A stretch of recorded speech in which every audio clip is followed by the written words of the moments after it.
A'udzubillahi minasyaitonirrajim. Bismillahirrahmanirrahim.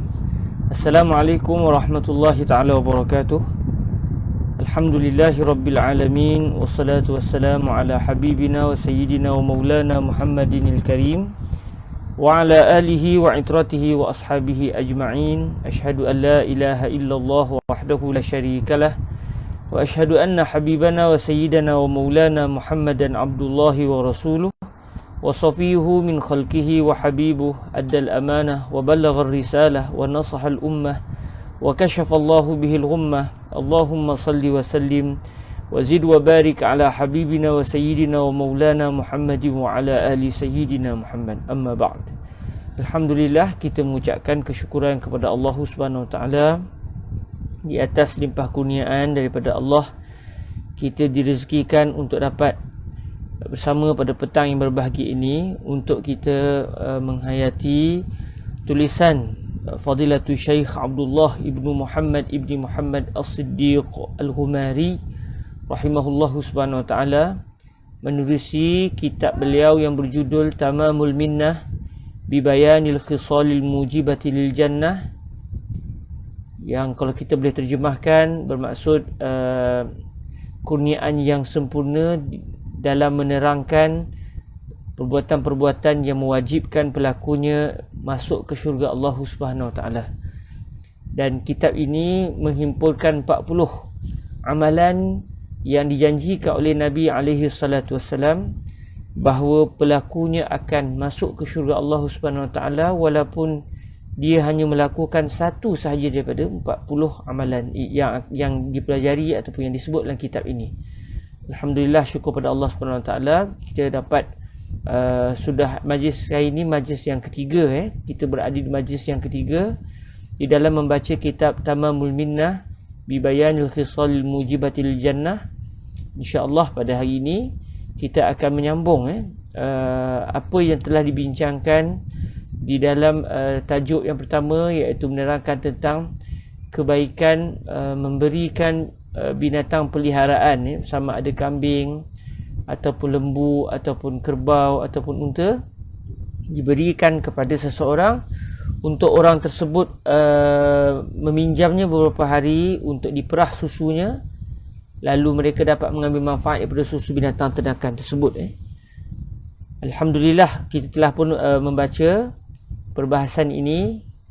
Dan sebelum kita memulakan dengan lebih panjang, mari sama-sama kita memulakannya dengan berselawat ke atas Nabi Muhammad sallallahu alaihi wasallam sebanyak 11 kali, berdasarkan salawat yang kerap kali kita jadikan di awal pertemuan kita, iaitu salawat yang telah diberikan oleh Nabi Muhammad sallallahu alaihi wasallam kepada Syekh Musa Ad-Dari dalam mimpi beliau. Terima kasih kepada Ustaz Muhdi yang telah menulis di komen tu tentang selawat tersebut. Alhamdulillah, selawat yang dikurniakan oleh Syekh Abdullah yang telah dikurniakan kepada Syekh Ali Ad-Darir, Syekh Musa Ad-Darir, maafkan saya, Syekh Musa Ad-Darir, hasil daripada mimpi beliau, yang kita telah mengamalkan selawat ini sebanyak 1000 kali ketika kita membaca kitab An-Nafhatul Ilahiyah fi Salati ala Khairil Bariyah yang lepas. Maka sebagaimana yang telah kita lakukan bagi membaca kitab Al-Khisalil Mujibah Tamamul Minnah ini, kita mulakan dengan berselawat sebanyak 11 kali ke atas junjungan Nabi Muhammad sallallahu alaihi wasallam, dan moga-moga kita memperbanyakkan selawat pada bulan Rabiul Awal ini, bulan kelahiran Nabi Muhammad sallallahu alaihi wasallam. Moga-moga di bulan yang baik ini menguatkan lagi perasaan cinta kita kepada Nabi alaihi salatu wasallam, dan memberikan lagi kekuatan kepada kita untuk taat kepada Allah dan Nabi, disebabkan cinta kepada Nabi Muhammad sallallahu alaihi wasallam. Baik, kita mulakan dengan salawat ini dahulu sebanyak 11 kali insya-Allah. Bismillahirrahmanirrahim. Allahumma salli ala sayyidina Muhammadin salatan tunajjina biha min jami'il ahwali wal afat wa taqdi lana biha jami'al hajat wa tutahhiruna biha min jami'is sayyi'at wa tarfa'una biha a'la ad-darajat wa tuballighuna biha aqsal ghayat من جميع الخيرات في الحياة وبعد الممات وعلى آله وصحبه وسلم. اللهم صل على سيدنا محمد صلاة تنجينا بها من جميع الأهوال والآفات وتقضي لنا بها جميع الحاجات وتطهرنا بها من جميع السيئات وترفعنا بها أعلى الدرجات وتبلغنا بها أقصى الغايات من جميع الخيرات في الحياة وبعد الممات وعلى آله وصحبه وسلم. اللهم صل على سيدنا محمد صلاة تنجينا بها من جميع الأهوال والآفات وتقضي لنا بها جميع الحاجات وتطهرنا بها من جميع السيئات وترفعنا بها أعلى الدرجات وتبلغنا بها أقصى الغايات من جميع الخيرات في الحياة وبعد الممات وعلى آله وصحبه وسلم. اللهم صل على سيدنا محمد صلاة تنجينا بها من جميع الأهوال والآفات وتقضي لنا بها جميع الحاجات وتطهرنا بها من جميع السيئات وترفعنا بها أعلى الدرجات وتبلغنا بها أقصى الغايات من جميع الخيرات في الحياة وبعد الممات وعلى آله وصحبه وسلم. اللهم صل على سيدنا محمد صلاة تنجينا بها من جميع الأهوال والآفات وتقضي لنا بها جميع الحاجات وتطهرنا بها من جميع السيئات وترفعنا بها أعلى الدرجات وتبلغنا بها أقصى الغايات من جميع الخيرات في الحياة وبعد الممات وعلى آله وصحبه وسلم. اللهم صل على سيدنا محمد صلاة تنجينا بها والآفات وتقضي لنا بها جميع الحاجات وتطهرنا بها من جميع السيئات وترفعنا بها أعلى الدرجات وتبلغنا بها أقصى الغايات من جميع الخيرات في الحياة وبعد الممات وعلى آله وصحبه وسلم. اللهم صل على سيدنا محمد صلاة تنجينا بها من جميع الأهوال والآفات وتقضي لنا بها جميع الحاجات وتطهرنا بها من جميع السيئات وترفعنا بها أعلى الدرجات وتبلغنا بها أقصى الغايات من جميع الخيرات في الحياة وبعد الممات وعلى آله وصحبه وسلم. اللهم صل على سيدنا محمد صلاة تنجينا بها من جميع الأهوال والآفات وتقضي لنا بها جميع الحاجات وتطهرنا بها من جميع السيئات وترفعنا بها أعلى الدرجات وتبلغنا بها أقصى الغايات من جميع الخيرات في الحياة وبعد الممات وعلى آله وصحبه وسلم. اللهم صل على سيدنا محمد صلاة تنجينا بها من جميع الأهوال والآفات وتقضي لنا بها جميع الحاجات وتطهرنا بها من جميع السيئات وترفعنا بها أعلى الدرجات وتبلغنا بها أقصى الغايات من جميع الخيرات في الحياة وبعد الممات وعلى آله وصحبه وسلم. اللهم صل على سيدنا محمد صلاة تنجينا بها من جميع الأهوال والآفات وتقضي لنا بها جميع الحاجات وتطهرنا بها من جميع السيئات وترفعنا بها أعلى الدرجات وتبلغنا بها أقصى الغايات من جميع الخيرات في الحياة وبعد الممات وعلى آله وصحبه وسلم. اللهم صل على سيدنا محمد صلاة تنجينا بها من جميع الأهوال والآفات وتقضي لنا بها جميع الحاجات وتطهرنا بها من جميع السيئات وترفعنا بها أعلى الدرجات وتبلغنا بها أقصى الغايات من جميع الخيرات في الحياة وبعد الممات وعلى آله وصحبه وسلم. Alhamdulillah, syukur pada Allah SWT dapat kita berselawat sebanyak 11 kali di awal permulaan kelas kita. Moga-moga berkat selawat tadi akan memberikan satu kebaikan buat kita, berikan kebaikan buat diri kita, menjadikan diri kita dijaga oleh Allah, disayangi oleh Nabi Muhammad SAW, kita dan ahli keluarga kita, seluruhnya para sahabat kita dan juga seluruh kaum muslimin. Allahumma amin. Para hadirin yang dirahmati Allah Subhanahu Wa Taala, dalam pertemuan yang lepas kita telah pun membaca beberapa petikan daripada tajuk yang pertama, iaitu Al-Khaslatul Ula Manihatul Anz.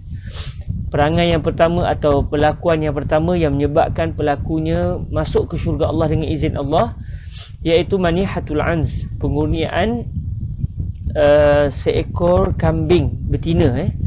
Dengan maksud kita ada seekor kambing betina, atau kita ada kambing biri-biri betina, atau kita ada lembu betina, atau kerbau betina, atau kalau di luar sana, di selain pada Malaysia, kita ada katakan unta betina. Kita pinjamkan binatang ternakan kita tersebut kepada jiran kita contohnya, atau kepada orang yang kita inginkan. Lalu orang tersebut dapat mengambil susu binatang kita tadi, kemudian dipulangkan semula binatang tersebut kepada kita. Maka mengurniakan binatang ternakan tersebut untuk diambil susunya, itu adalah merupakan satu amalan yang menyebabkan pelakunya akan masuk ke syurga Allah SWT. Alhamdulillah, kita telah pun membaca perbahasan tersebut. Walaupun tidak seluruhnya, kita dah mula masuk kepada tajuk ini. Dan saya kira mungkin kita telah pun yang mengikuti kelas ini telah pun melaksanakan kerja rumah dalam seminggu yang lepas, iaitu kita berikan hadiah susu kepada siapa saja yang kita inginkan. Ustaz Muhdi mungkin dah bagi Dash Lady, susu Dash Lady mungkin kepada kawan-kawan beliau atau sebagainya. Dan Alhamdulillah, saya juga telah pun menyelesaikannya dengan saya memberikan beberapa kotak susu kepada anak-anak buah saya yang masih kecil. Moga-moga kita semua telah melaksanakan, dan moga-moga Allah Subhanahu Wa Taala memberikan kepada kita dengan sebab tindakan ini kita dimasukkan ke dalam syurga Allah Subhanahu Wa Taala. Allahumma amin. Baik, para hadirin yang dirahmati Allah Subhanahu Wa Taala, kita sambung apa yang telah disebutkan oleh Syekh Abdullah ibnu Muhammad ibni Muhammad As-Siddiq Al-Ghumari rahimahullah Subhanahu Wa Taala.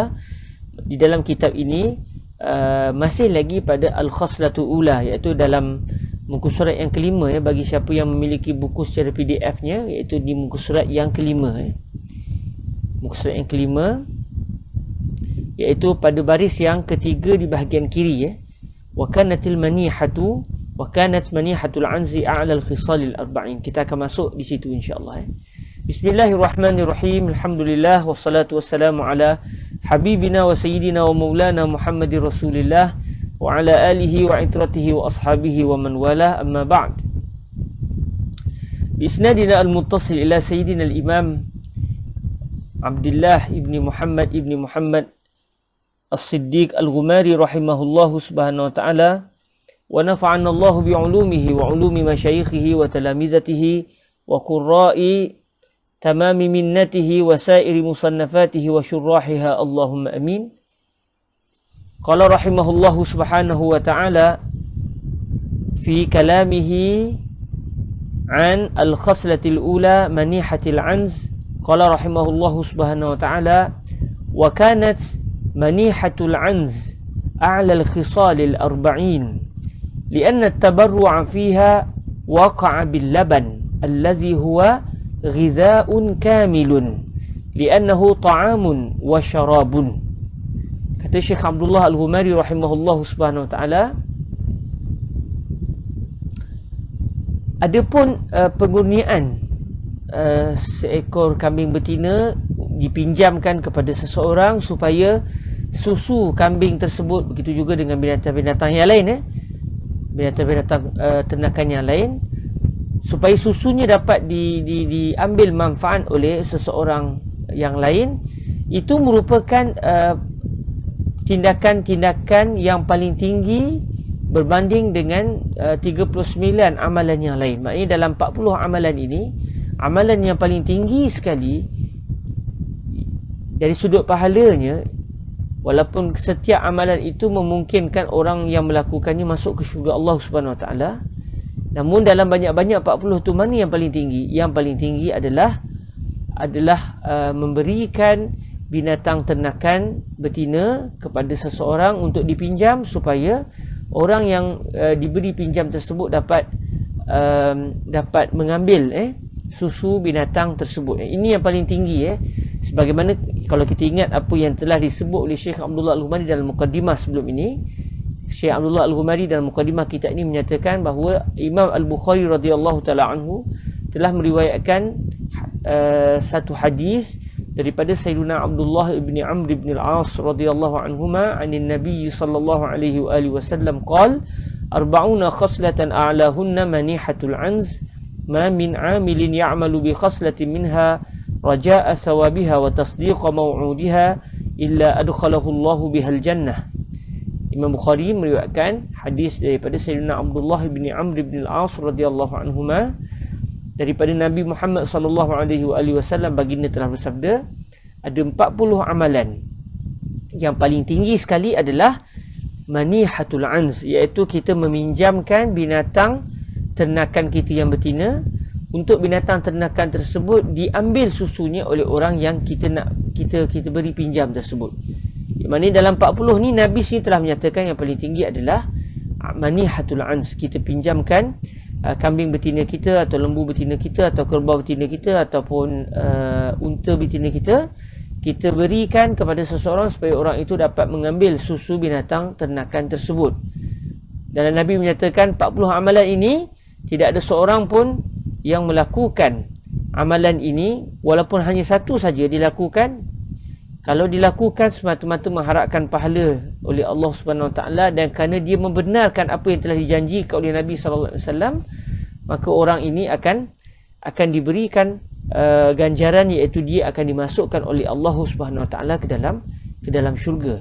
Jadi daripada hadis yang diriwayatkan oleh Al-Imam Al-Bukhari ini, tahulah kita bahawa sesungguhnya amalan yang paling tinggi sekali di antara 40 amalan ini, yang paling tinggi sekali adalah kita meminjamkan binatang ternakan kita yang betina, walaupun dalam hadis sebut manihatul anz, iaitu kambing betina. Namun tak ada masalah juga kalau kita bela lembu, ataupun bela kambing biri-biri, ataupun kita bela kerbau, atau kalau di negara Arab bela unta, tak ada masalah juga untuk dipinjamkan binatang-binatang ini untuk orang yang meminjam itu dapat mengambil susunya. Jadi kata Syekh Abdullah Al-Ghumari, dalam banyak-banyak 40 amalan ini, inilah amalan yang paling tinggi sekali, yang paling tinggi sekali. Dan sebab apa ia adalah amalan yang paling tinggi?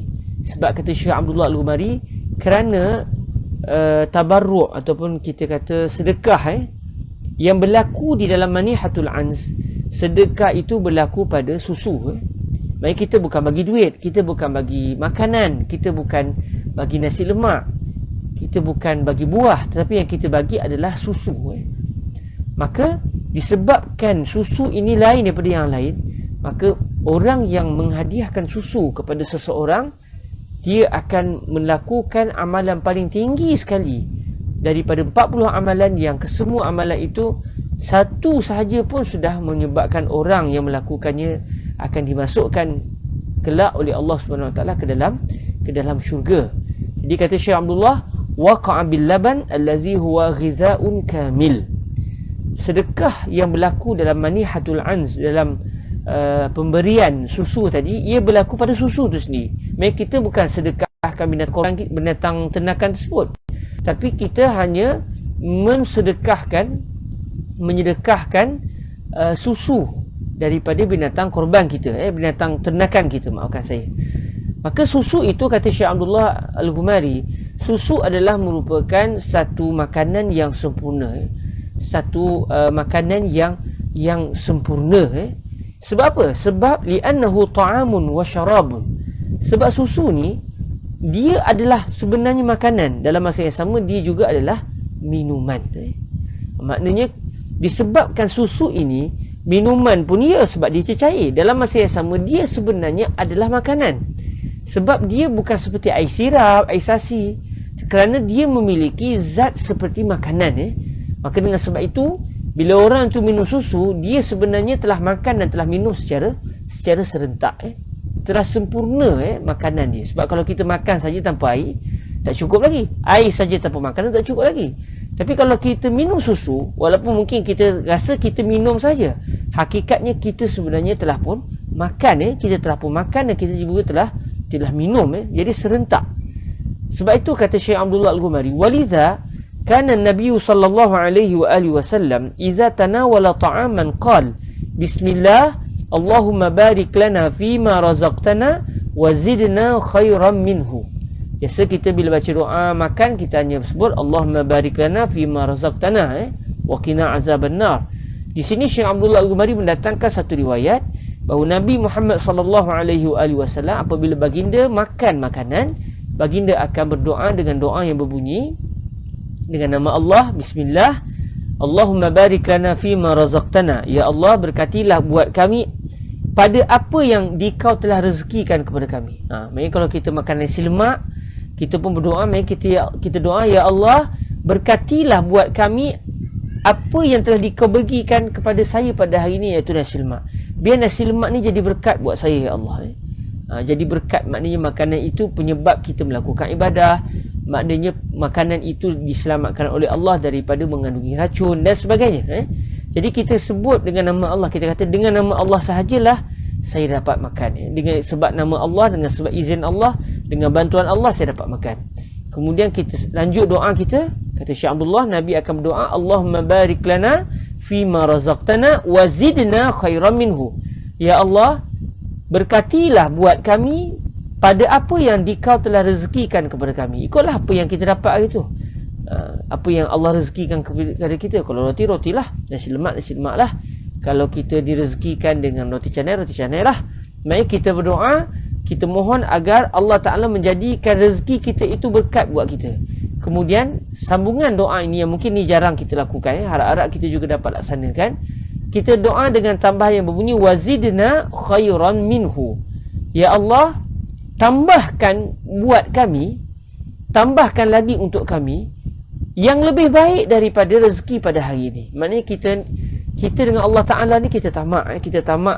Sebab apa? Kita tahu Allah Ta'ala ini adalah zat yang tidak kedekut, zat yang tidak akan miskin disebabkan memberikan kepada kita.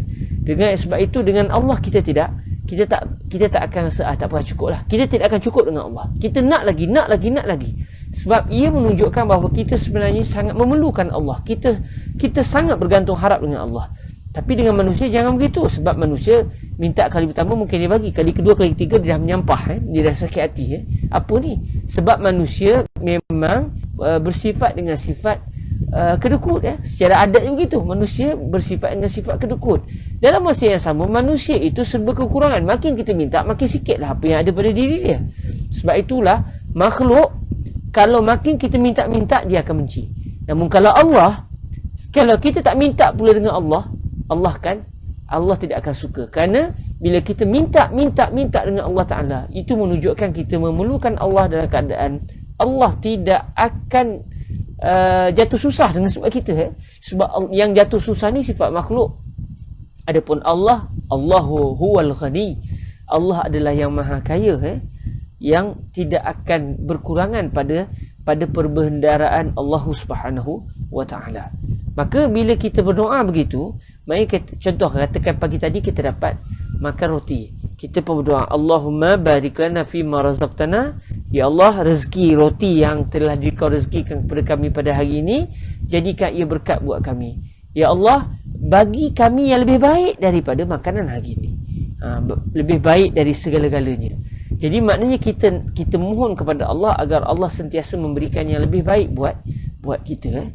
Dalam masa yang sama, tengok ini doa makan, ini doa makan. Allahumma barik lana fima razaqtana wa qina azabannar. Itu biasa kita baca. Dalam riwayat sini disebut wazidna khairan minhu. Kemudian kata Syekh Abdullah Al-Ghumari, wa iza tanawala labanan, apabila Nabi SAW mengambil susu, minum susu lah. Bila Nabi SAW minum susu pula, baginda akan bersabda, tengok doa Nabi, Nabi minum susu, Allahumma barik lana fima razaqtana wa zidna minhu. Allahumma barik lana fima razaqtana wa zidna minhu. Ya Allah, berkatilah buat kami pada apa yang telah Kau rezekikan kepada kami, iaitu susu. Bila Nabi minum susu, Nabi juga berdoa dengan doa yang berbunyi Allahumma barik lana fima razaqtana. Kemudian Nabi sambung doa Nabi, wazidna minhu. Ya, kalau kita tengok ada sikit perbezaan ya. Kalau Nabi makan makanan biasa, Nabi akan sebut wazidna khairan minhu. Namun apabila Nabi minum susu, Nabi hanya berdoa Allahumma barik lana fima razaqtana wazidna minhu. Yang bermaksud, ya Allah, berkatilah buat kami pada apa yang telah Kau rezekikan kepada kami, iaitu susu ini, dan tambahkan lagi buat kami susu, berikan lagi kami susu yang lain.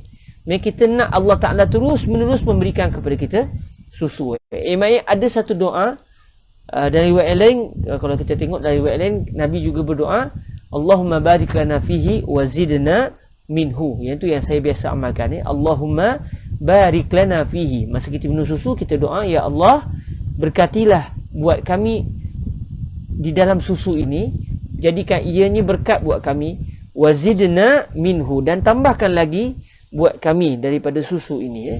Dan kata Syekh Yusri bin Rushdi, sewaktu menghuraikan doa ini, kata Syekh Yusri, kita mohon kepada Allah agar Allah mengurniakan kita minuman susu di dalam syurga kelak. Maknanya kita nak lagi susu yang lain, bukan takat yang ni saja. Saya nak lagi berterusan sampai akhirnya kita juga inginkan susu yang lebih lazat dalam syurga Allah Ta'ala kelak. Jadi kalau kita perasan, ada sedikit perbezaan dalam doa makan dengan doa susu. Doa makan kita sebut wazidna khairan minhu, manakala dalam doa minum susu kita sebut wazidna minhu, tambahkan kami susu lagi. Tak pula kita kata, ya Allah, rezekikan kami yang lebih baik daripada susu. Jadi kata para ulama, secara zahirnya seakan-akan tidak ada yang lebih baik daripada susu. Secara zahir lah, kalau kita cuba buat perbandingan di antara doa Nabi tadi, bila Nabi makan sebarang makanan, Nabi akan sebut wazidna khairan minhu, tambahkan kami ya Allah yang lebih baik daripada susu. Tapi bila Nabi minum susu, Nabi berdoa wazidna minhu, berikan kami susu lagi ya Allah. Maknanya Nabi tak kata pula berikan kami benda yang lebih baik daripada susu. Jadi secara zahirnya ini menunjukkan bahawa susu lebih baik. Tidak ada yang lebih baik daripada susu. Dalam banyak-banyak makanan yang lebih baik adalah yang paling baik adalah susu. Maksudnya tidak ada yang lebih baik daripada susu. Ini secara zahirnya lah.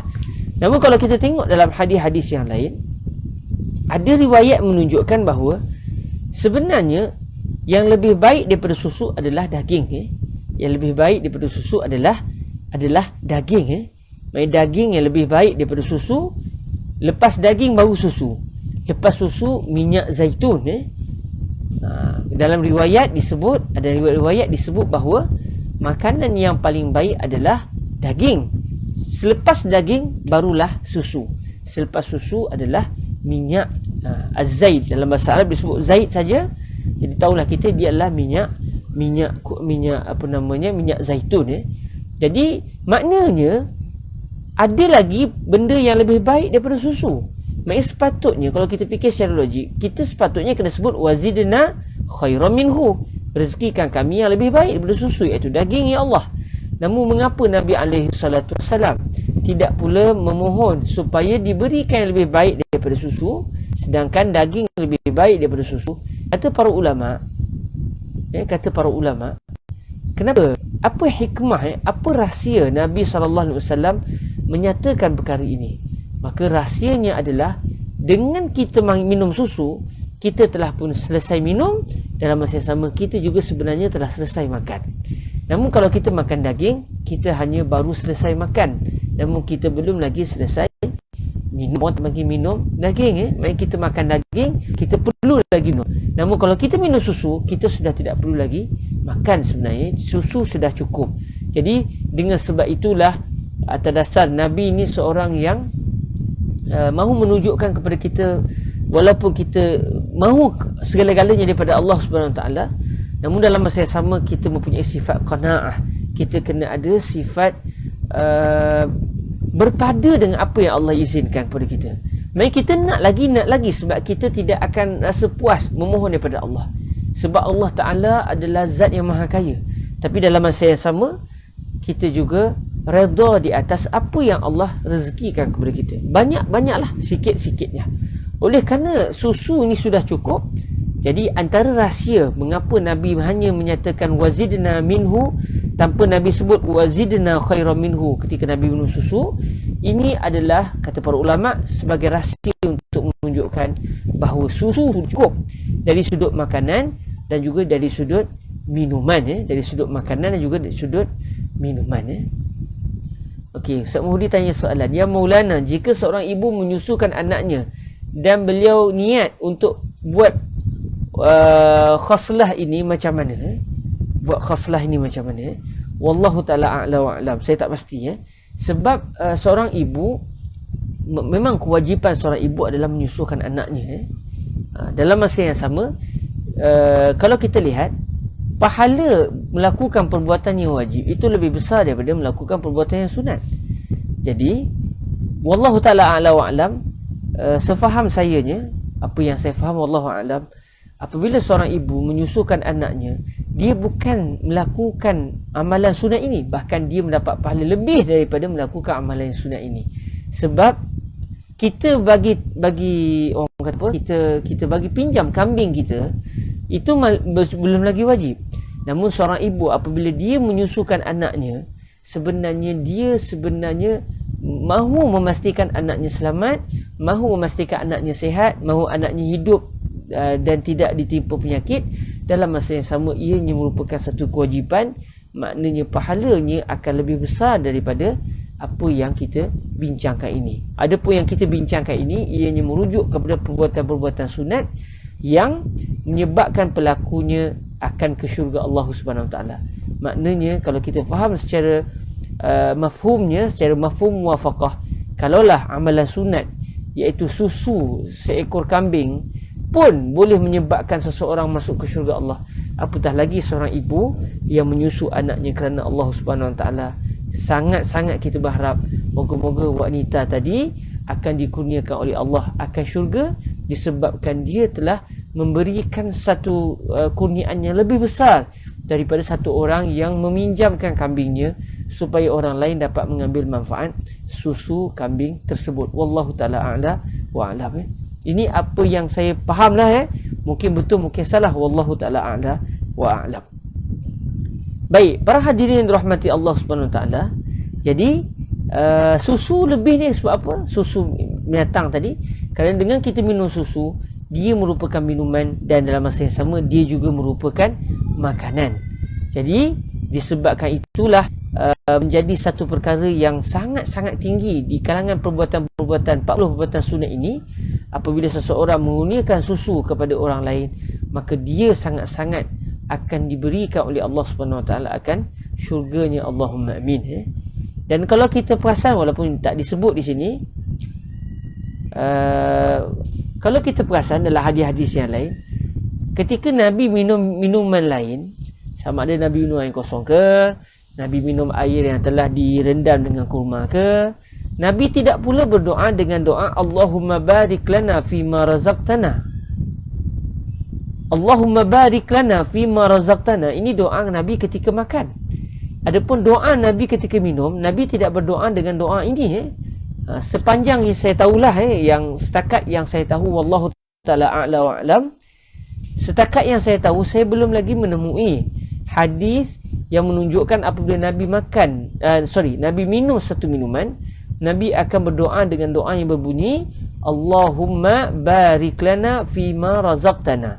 Sebaliknya Nabi akan berdoa dengan doa yang disebut oleh para ulama hadis. Ketika Nabi minum, Nabi akan berdoa alhamdulillahillazi saqana azban furata birahmatih walam yaj'alhu milhan ujaja bizunubina. Ini antara doa Nabi sewaktu Nabi minum minuman. Nabi akan berdoa dengan doa yang berbunyi alhamdulillah, segala puji hanya untuk Allah, sebab tanpa izin Allah takkan mampu kita dapat minum. Alhamdulillahillazi saqana azban furatan birahmatih. Segala puji bagi Allah, Tuhan yang telah memberikan kita minuman berupa air yang sedap, berupa air yang sedap dengan sebab rahmatnya. Dan tidak pula Allah menjadikan air ini masin disebabkan dosa-dosa kita. Kalau Allah jadikan semua air ni masin, larat tak kita nak minum, tak mampu kita nak minum. Sebab tu tak ada lagi orang minum air apa namanya, air laut. Orang tak, lepas minum lepas sejak terminum itu ada. Sewaktu berenang terminum air itu ada. Namun saja-saja nak minum air laut tak ada, sebab kita tak akan mampu minum air laut kerana masinnya. Lalu kata Nabi, Maha suci Allah, segala puji bagi Allah. Walaupun kita tu siapa? Nabi ke? Nabi tidak berdosa. Nabi nak bagi tahu bahawa makhluk Allah yang lain. Namun tawaduknya Nabi kata dengan sebab dosa-dosa kami. Boleh je Nabi kata bizunubikum, dengan sebab dosa-dosa kamu. Aku tidak berdosa. Namun Nabi merupakan sayyidul mutawadhi'in. Nabi merupakan ketua bagi orang-orang yang tawaduk kepada Allah Subhanahu Wa Taala. Walaupun tidak ada langsung dosa yang Nabi lakukan, namun Nabi tetap merasakan Nabi tidak sempurna, sehingga ada juga Nabi merasakan seperti Nabi melakukan kesilapan kepada Allah, walaupun sebenarnya Nabi tidak langsung melakukan kesilapan kepada Allah. Lalu Nabi kata, Maha suci Allah, segala puji bagi Allah yang tidak pula menjadikan air yang kita baru saja minum tadi, air yang masin, disebabkan dosa kita. Kalau disebabkan dosa, kalau patut Allah Ta'ala tak bagi langsung rezeki kepada kita. Namun walaupun kita berdosa, tetap Allah rezekikan kita air yang sedap diminum. Dengan sebab apa? Dengan sebab ibadah kita? Tidak. Dengan sebab rahmat Allah Subhanahu Wa Ta'ala. Jadi ini doa Nabi sewaktu Nabi minum air. Kalau kita perasan, ketika Nabi minum susu, Nabi tak doa dengan doa ini. Sebenarnya Nabi berdoa dengan doa yang persis, yang hampir sama dengan doa sewaktu makan, iaitu Allahumma barik lana fima razaqtana wa zidna minhu. Jadi di sinilah Syekh Abdullah Humairi nak bagi tahunya, di sinilah rahsia mengapa minuman susu ini adalah dipilih sebagai amalan yang paling tinggi sekali dari sudut amalan 40 amalan yang kesemuanya, bahkan bukan kesemuanya, cukup satu saja pun sudah menyebabkan pelakunya akan masuk ke dalam syurga Allah Subhanahu Wa Ta'ala. Okey, adakah doa sebelum minum ini dibaca sebelum minum air tawar sahaja atau segala jenis air? Sebenarnya doa ini kita doa selepas minum. Lepas kita minum, kita berdoa. Kita berdoa dengan doa ini selepas kita minum. Dan disebut bahawa Nabi SAW, kalau tengoklah hadisnya, sebagaimana hadis ini saya petik daripada riwayat Imam At-Tabarani di dalam kitab beliau Ad-Du'a. Dalam kitab beliau yang berjudul Ad-Du'a, beliau telah mendatangkan hadis ini dengan sanad beliau sampai kepada Sayyidina Abu Ja'far radhiyallahu taala anhu, qala kana Rasulullah sallallahu alaihi wa alihi wasallam idza shariba al-ma' qala alhamdulillahilladzi saqana 'azban furatan bi rahmatih wa lam yaj'alhu milhan ujajan bi dhunubina wa lam yaj'alhu milhan ujajan bi dhunubina. Jadi kalau kita tengok zahir doa ini, Nabi berdoa, dia sebut iza syaribal ma', bila sebut al-ma' secara yang difahaminya, maka maksud al-ma' di sini adalah al-ma'ul mutlaq. Jadi bila sebut al-ma'ul mutlaq, maksud dia air tawar. Secara yang saya fahamnya, maka yang dimaksudkan dalam hadis ni, ketika Nabi minum air tawar, ketika Nabi minum air tawar, Nabi akan berdoa dengan doa, segala puji bagi Allah yang menjadikan air ini azban furatan birahmatih, air yang sedap, furat, azban maknanya airnya sedap diminum. Sebab kalau kita minum air kosong sedap sebenarnya, kalau dia masin dah sedap dah. Jadi air tu sedap diminum. Maka kalau ikut semata-mata zahir hadis, ini menunjukkan bahawa ianya merupakan doa yang dibaca sewaktu Nabi minum air tawar. Pun begitu, tidak menjadi masalah untuk kita berdoa dengan doa ini sekiranya kita minum apa saja minuman. Sebab kalau kita faham tadi dengan kalimah al-ma' iza syaribal ma', kita faham alif lam itu adalah alif lam al-ahdiyah, maka alif lam al-ahdiyah akan memberi maksud air tawar, air mutlak. Namun kalau kita faham al-ma' dengan maksud semua jenis air, maka dia juga akan masuk ke dalam maksud hadis ini. Namun biasanya bila sebut kalimah al-ma' tanpa disebut air apa, maka yang difahami di situ adalah air mutlak, iaitu air kosong. Pun begitu tak ada masalah, sebab para ulama tidak pula menyatakan doa ini hanya dibaca sewaktu kita minum air kosong.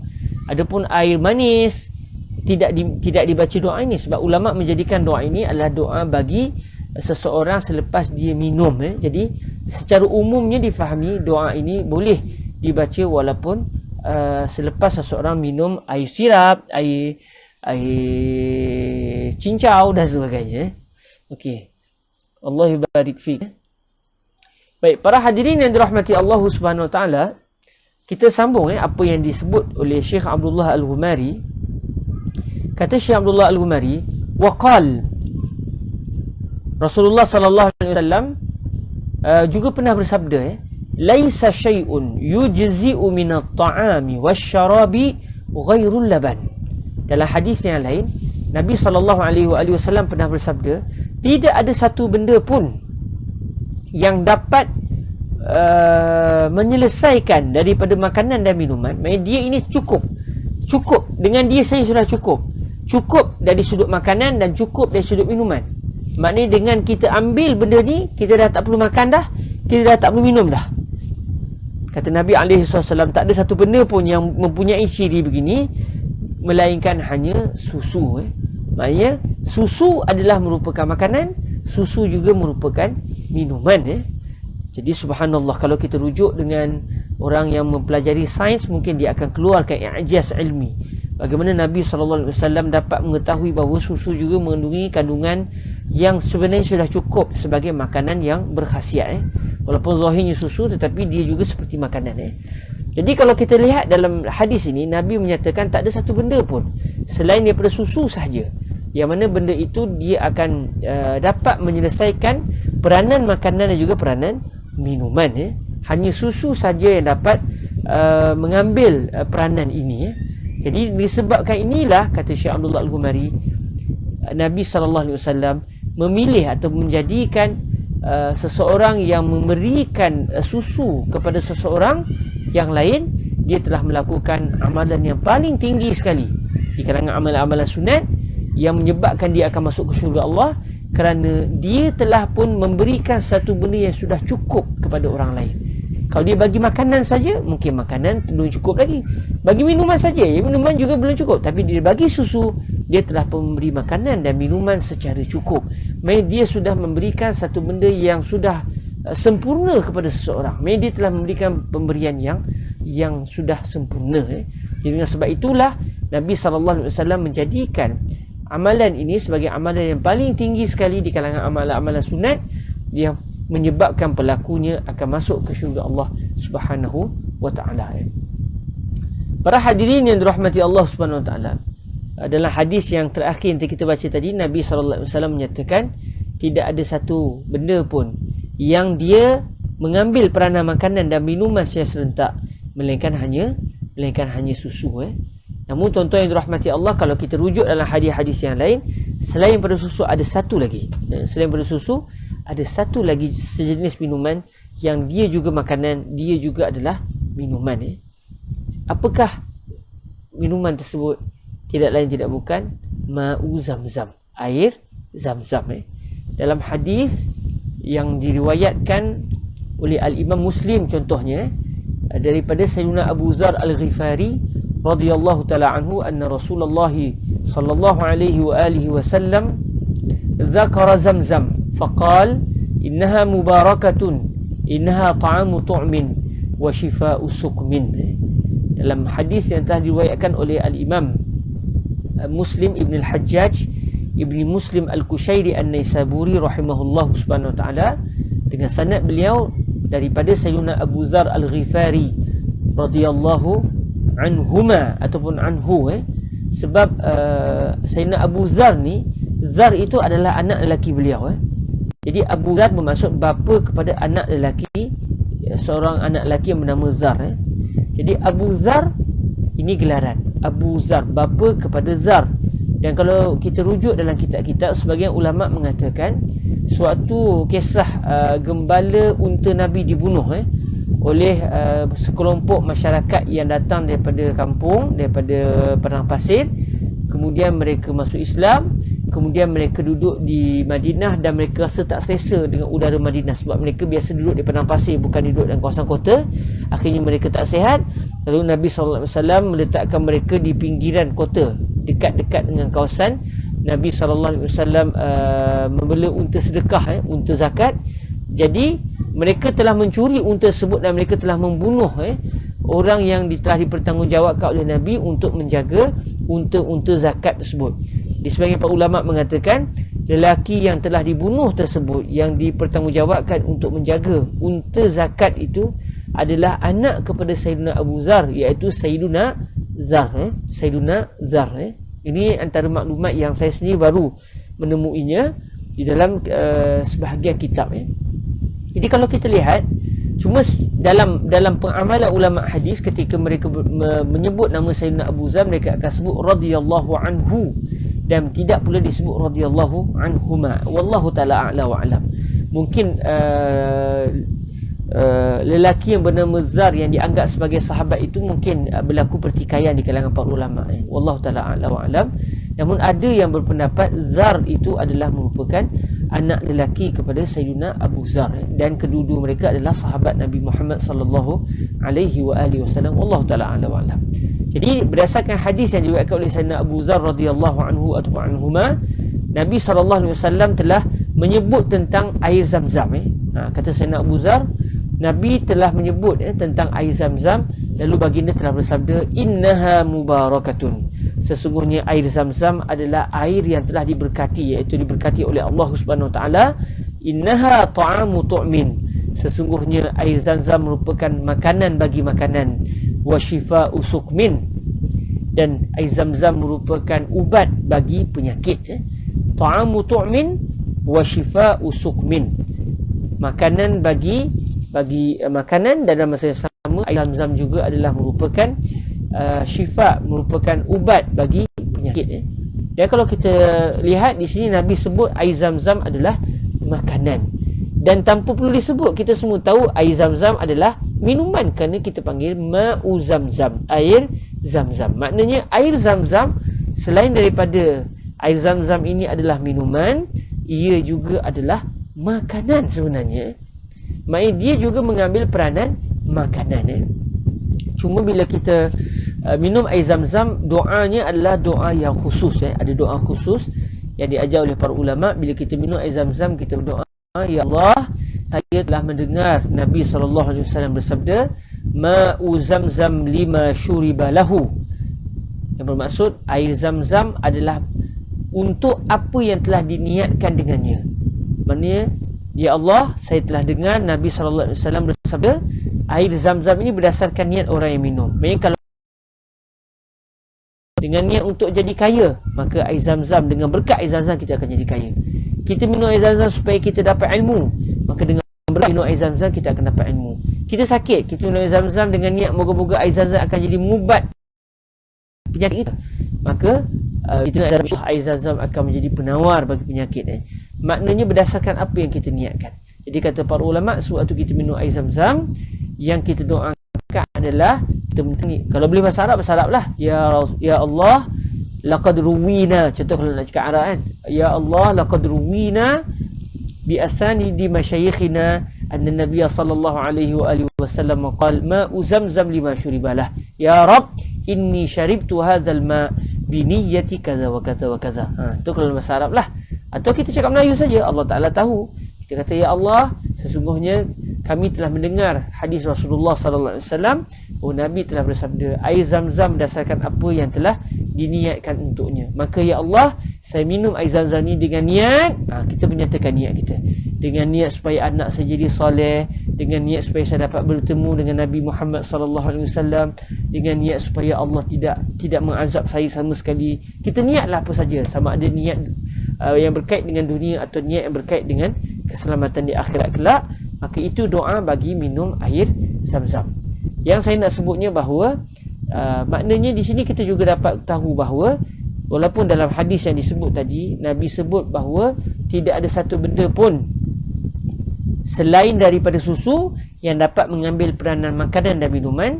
Tapi dengan hadis yang lain kita tahu bukan sekadar susu, Nabi juga pernah menyatakan air zam-zam juga adalah makanan. Maka dengan sebab itu tahulah kita bahawa ada satu lagi pengecualian selain daripada susu, yang juga termasuk di kalangan makanan dan minuman serentak adalah air zam-zam. Baik, sambung Syekh Abdullah Al-Ghumari rahimahullah subhanahu wa ta'ala, qala rahimahullah, wa aidan fa innal mutabarri'a bit-ta'am qad yatabarra'. Dalam buku kita, yatabarra'u bi syai'in qalil minhu. Cuma moga-moga wallahu ta'ala a'la wa alam, hati saya merasakan bahawa tertinggal satu kalimah, iaitu kalimah qad. Jadi kalau betul lah telahan saya ini, maka ayatnya akan berbunyi, wa aidan fa innal mutabarri'a bit-ta'am qad yatabarra'u bi syai'in qalilin minhu yakunu dunal kifayah. Sebab kalau kita tambah kalimah qad, dia akan memberi maksud kadang-kadang. Tapi kalau kita tak tambah kalimah qad, dia akan memberi maksud sesungguhnya orang yang telah memberikan hadiah atau memberikan sedekah berupa makanan, dia sebenarnya bersedekah dengan sesuatu yang sedikit, yang kurang daripada keperluan. Maknanya dia bagi makanan yang kurang. Sedangkan kadang-kadang ada orang dia bagi cukup, dia bagi makan, dia bagi minum, dia bagi sempurna. Ta'ala ala wa'ala, mungkin betul mungkin tak betul, ada tertinggal satu kalimah, iaitu kalimah qad. Bila kita tambah kalimah qad, iaitu kalimah jadi bunyinya qad yatabarra', dia akan memberi maksud kadang-kadang ada orang yang bersedekah, tapi dia bersedekah dengan satu makanan yang tidak mencukupi, yang kurang daripada yang sepatutnya. Dia bagi, baguslah dia bagi, tapi dia masih lagi memberi yang sedikit. Dalam kata Syekh Abdullah lagi, ولهذا اشترط الشارع في إطعام الطعام في الكفارات أن يكون كافيا مشبعا بخلاف العنز فإن حالبها يأخذ منها كفايته. Berbeza pula, kata Syekh Abdullah Al-Ghumari, dengan sebab bahawa kadang-kadang makanan yang diberikan kepada seseorang kadang tak cukup, bagi sikit tapi dia bagilah juga makanan, tapi tidak mengenyangkan mungkin, atau sedikit. Lalu kata Syekh Abdullah Al-Ghumari, dengan sebab itulah syariat, iaitu Allah Subhanahu Wa Taala dan Nabi alaihi salatu wasallam telah mensyaratkan di dalam kafarah yang berkait dengan memberikan makanan kepada seorang miskin. Contoh kafarah sumpah, atau kafarah seseorang yang melakukan persetubuhan pada siang Ramadan. Maka kafarahnya, bila kita buka dalam kitab fiqh, antara kafarahnya adalah memberikan makanan. Lalu disyaratkan makanan nak diberikan bukan asal bagi, tapi mesti makanan itu makanan yang mencukupi. Barulah dianggap ia telah memberikan kafarah. Sebab apa? Sebab kalau semata-mata bagi, kadang-kadang orang bagi juga tapi bagi tak cukup. Jadi dengan sebab itu dalam isu kafarah, syariat telah mensyaratkan mesti makanan itu adalah makanan yang cukup, yang mengenyangkan. Jadi dengan sebab itu Syekh Abdullah kata, pemberian semata-mata kadang-kadang cukup, kadang tak cukup.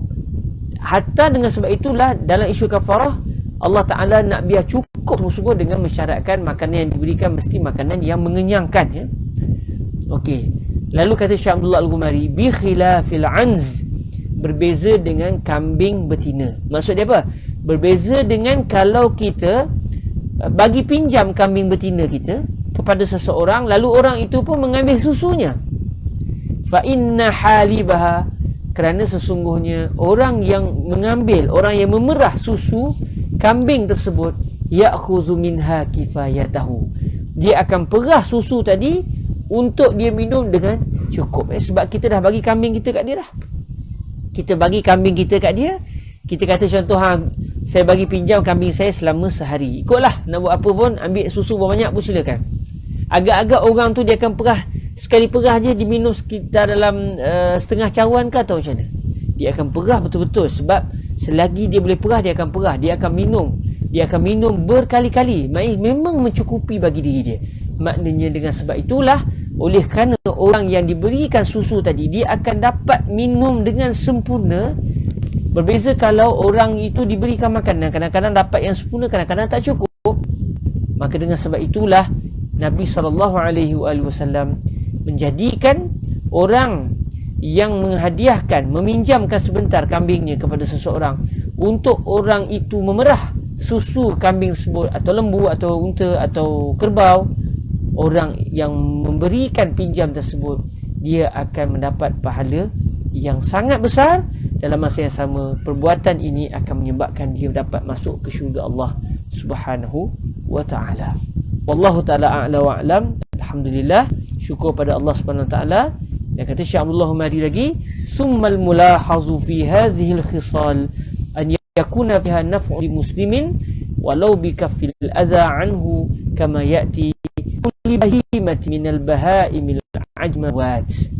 Dan kalau kita perasan, kata Syekh Abdullah Humari, kalau kita perhatikan molek dalam 40 amalan yang akan kita bincangkan ini, kesemuanya ada unsur memberikan manfaat pada orang Muslim, walaupun manfaat itu dengan cara kita mengelakkan dia daripada terkena benda yang tidak elok, sebagaimana yang akan datang, atau kita memberikan manfaat kepada binatang-binatang, kepada bahimah, kepada binatang-binatang yang mana binatang bisu. Kita bercakap dia binatang yang bisu, walaupun kita dengar dia mengiau-ngiau, contoh kucing, atau dengar dia mengembik kalau dia kambing, tapi dia tidak boleh berkata-kata, dia termasuk dalam kategori binatang bisu.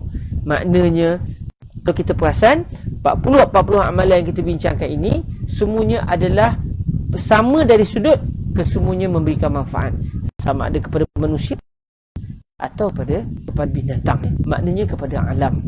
Lalu tahulah kita apa yang disebut oleh Nabi SAW, Ar-Rahimuna yarhamuhumur Rahman, yarhamu man fil ardi, yarhamukum man fis sama'. Orang yang menyayangi akan disayangi oleh Tuhan yang Maha Mengasihi. Sayangilah siapa saja yang berada di atas muka bumi, kamu akan disayangi oleh yang berada di langit, iaitu malaikat Allah Subhanahu wa ta'ala. Jadi alhamdulillah, syukur pada Allah, kita telah pun selesai membicarakan tentang al-khaslatul ula, pelakuan yang pertama yang menyebabkan pelakunya akan masuk ke syurga Allah.